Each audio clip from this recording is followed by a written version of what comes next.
오늘은 바이블타임 76페이지에 있는 로마서 6장 15절에서 20절까지의 말씀을 나누도록 하겠습니다. 함께 바이블타임 76페이지 로마서 6장 15절에서부터 20절까지 읽도록 하겠습니다. 로마서 6장 15절에서 20절입니다. 그런즉 어찌하리요 우리가 법 아래에 있지 아니하고 은혜 아래에 있으니 죄를 지으리요 그럴 수 없느니라. 너희 자신을 종으로 내주어 누구에게 순종하든지 그 순종함을 받는 자의 종이 되는 줄을 너희가 알지 못하느냐. 혹은 죄의 종으로 사망에 이르고 혹은 순종의 종으로 의에 이르느니라.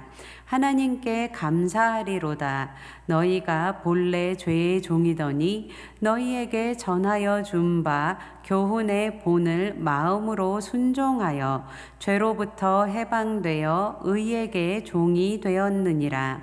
너희 육신이 연약함으로 내가 사람의 예대로 말하노니 전에 너희가 너희 지체를 부정과 불법에 내주어 불법에 이른 것 같이 이제는 너희 지체를 의에게 종으로 내주어 거룩함에 이르라. 너희가 죄의 종이 되었을 때에는 의에 대하여 자유로웠느니라. 아멘. 이 15절의 바로 앞인 14절에서 바울은 죄가 우리를 더 이상 지배할 수 없는 것은 우리가 율법 아래에 있지 아니하고 은혜 아래에 있기 때문이라고 밝혔었습니다. 이제 15절부터는 은혜 아래에 있는 사람들은 의의 종으로 거룩한 삶을 살아야 한다고 말하고 있습니다.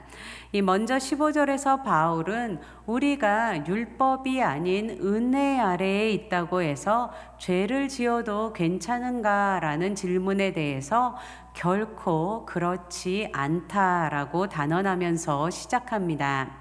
하나님께서 우리가 먼저 죄인이 되었고 또 먼저 원수가 되었을 때에 우리에게 찾아오셔서 우리를 위해서 죽어주신 그 구원의 은혜를 빌미 삼아 우리가 그런 은혜 안에 있기 때문에 이 정도 죄는 금방 회개하면 괜찮을 거야 라고 생각하는 사람들이 있습니다. 또 내가 어떤 죄를 짓던지 하나님께서는 내가 회개할 때마다 바로 용서할 주실 거야 라고 생각하며 이 범죄하는 것들을 가볍게 여기는 사람들도 있습니다. 이것은 맞는 이야기이기도 하지만 한편으로는 맞지 않는 이야기이기도 합니다. 이 하나님의 은혜가 우리가 한 것이 없이 즉 값없이 우리에게 주어졌다고 해서 다른 말로 해서 우리가 은혜 안에 있다고 해서 무엇이든지 우리가 하고 싶은 대로 할 수는 없습니다. 이것은 유다서 1장 4절에 나온 것 같이 하나님의 은혜를 도리어 방탕한 것으로 바꾸고 홀로 하나이신 주제, 곧 우리 주 예수 그리스도를 부인하는 것이기 때문입니다. 이 은혜 아래에 있다고 해서 범죄하는 것을 쉽게 여길 때 이 예수 그리스도께서 피의 대가를 지불하신 그 십자가의 복음이 값싼 은혜로 전락해버리고 맙니다. 이 복음의 은혜가 죄를 합리화하는 도구로 전락해버리는 것입니다. 하나둘씩 죄와 타협하다 보면 죄의 관성에 이끌려가기 마련이고 결국은 죄의 종이 되기 마련입니다. 그런데 죄의 끝은 16절에 나와 있듯이 사망입니다.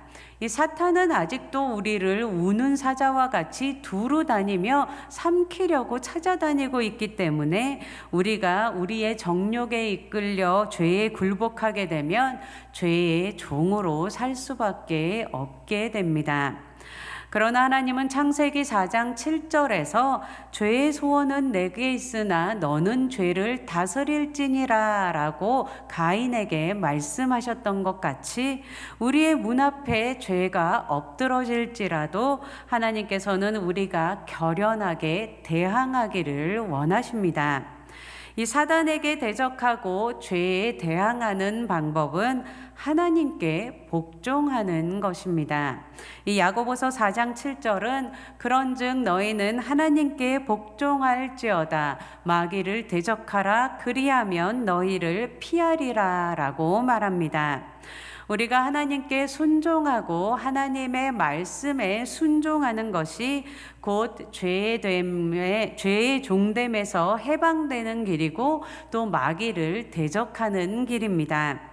이 오늘의 본문 17절에서 18절은 원래 우리는 죄의 종이었지만 우리에게 전해진 하나님의 교훈의 본을 마음에 순종함으로 말미암아 죄로부터 해방되고 의의 종이 되었다고 말하고 있습니다. 우리가 정말 하나님의 말씀을 마음으로 순종하며 또 하나님의 생각과 그 기준 가운데 우리의 생각들이 맞춰져서 의의 종으로서의 삶을 살고 있는지 다시 한번 생각해 보는 시간이 되었으면 좋겠습니다. 이 19절에 나와 있듯이 이전에는 우리가 우리의 육신을 우리의 정욕대로 또 우리의 몸을 내어주어서 부정과 불법에 이르렀던 것처럼 이제는 우리의 몸을 의에게 종으로 내어주어 거룩함을 이룰 수 있다고 말합니다. 이 우리의 몸을 의에게 종으로 내어주는 것은 이 17절에서 18절에 나와 있는 설명과 같이 우리에게 전해준 이 하나님의 교훈의 본을 우리 마음으로 순종하며 우리의 삶을 하나님의 뜻에 맞추고 그 뜻에 순종하며 사는 것을 의미합니다. 우리가 의로워서가 아니라 홀로 의로우시고 선하신 하나님을 우리가 따라갈 때 우리가 의로움을 덧입게 되는 것입니다. 이 하나님의 종 그리고 의의 종으로 하나님의 말씀에 순종하며 성령님의 도우심을 힘입어 살아갈 때 이 죄의 굴레와 사망의 굴레에서 자유함을 얻고 거룩함에 이르는 열매 그리고 수많은 생명의 열매들을 맺을 수 있을 것입니다. 이 중세에 한 왕이 있었다고 하는데요. 이 왕은 먹는 걸 너무 좋아해서 백성들을 돌보는 것은 전혀 신경 쓰지 않고 맛있는 음식만 찾아다녔다고 합니다. 결국은 반란이 일어나서 이 왕은 왕자에서 물러나게 되고 그의 사촌이었던 새로운 왕이 즉위했는데 이 사촌이었던 이 새로운 왕은 차마 그를 죽일 수가 없어서 감옥에 가두었다고 합니다. 그런데 감옥을 가두면서 이 새로운 왕이 폐위된 왕을 위해서 아주 특별한 문을 설치를 했는데요. 아주 자그마한 문을 달아서 이 폐위된 왕이 음식을 절제하고 몸무게를 줄이기만 하면 빠져나올 수 있는 열린 문을 만들어 놓았다고 합니다. 그리고 몸무게를 조절해서 이 문을 빠져나오게 되면 자유를 보장해 주겠다고 약속까지 했습니다. 그럼에도 불구하고 이 폐위된 왕은 식탐을 버리지 못하고 매일매일 진수성찬으로 차려진 그 음식들을 먹어댔고 결국은 감옥에서 생을 마감했다고 합니다.